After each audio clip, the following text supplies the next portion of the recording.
Ó, top livros para você que quer melhorar a oratória. Primeiro lugar, Como Fazer Amigos e Influenciar Pessoas, do Dale Carnegie. Em segundo lugar, Como Convencer Alguém em 90 Segundos, do Nicholas Butman. Em terceiro lugar, As Armas da Persuasão, do Robert Cialdini. Já leu esse? Não. Eu tenho aí, mas não li. Caraca, queria ser você, pra poder ler pela primeira vez. Pela primeira vez. Eu li 2 vezes, é muito top.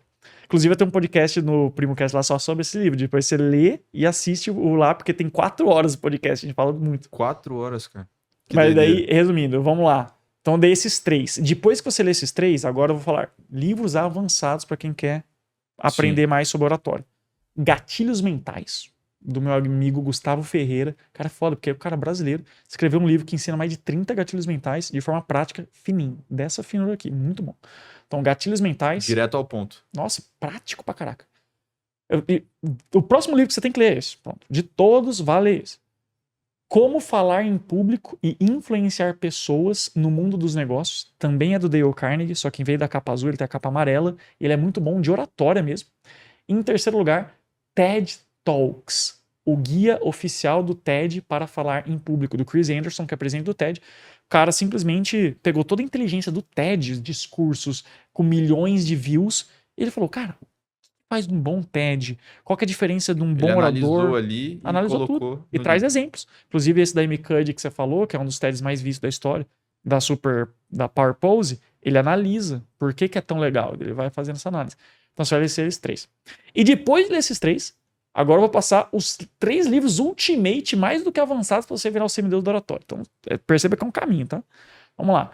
Você vai ler Palavras Mágicas, do Jonah Berger. Esse eu nunca ouvi falar. Essa aqui é da HarperCollins. Olha só o que ele faz. O cara é um linguista renomado mundialmente e ele aplicou Machine Learning, inteligência artificial, para o campo da linguística. Então ele pegou, por exemplo, uma das coisas que ele fez. Pegou todos os filmes de maior bilheteria de Hollywood, tacou para inteligência artificial analisar o script e identificar o que fazia um roteiro ser campeão de bilheteria e o outro não, do ponto de vista do storytelling. Então ele traz essa análise de dados para você entender o que convence e o que não convence. E o que ele descobriu ali? Ele descobriu, por exemplo, que, em primeiro lugar, a história tem altos e baixos. Então, se é uma história linear, nunca dá nada errado, é sempre um caminho reto, é previsível, é chato.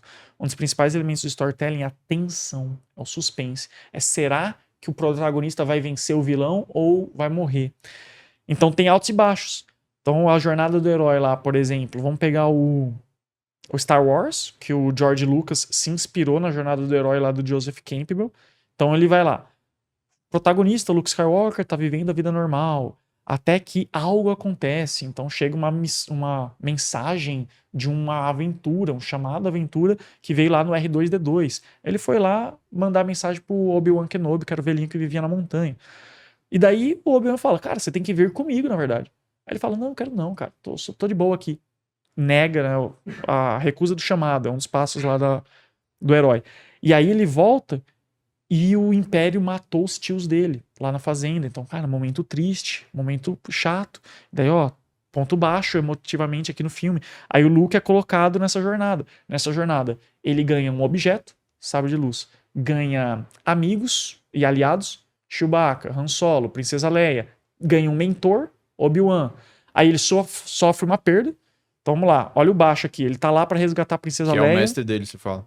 O Obi-Wan, né? Ele morre. Porra, deu um spoiler. Mas, porra, o filme tem décadas, né? Se você não assistiu Star Wars, compra mim. Aí, sabe aquela cena do compactador de lixo? Que eles estão ali tentando sair, porque senão eles morrem, tem um monstro no compactador de lixo. Então ali é um ponto tenso, né? Pô, tensão, e aí? E aí depois Obi-Wan morre. E daí depois eles voltam, estão treinando, e agora o ápice é vencer a Estrela da Morte, ou então o planeta lá vai ser destruído.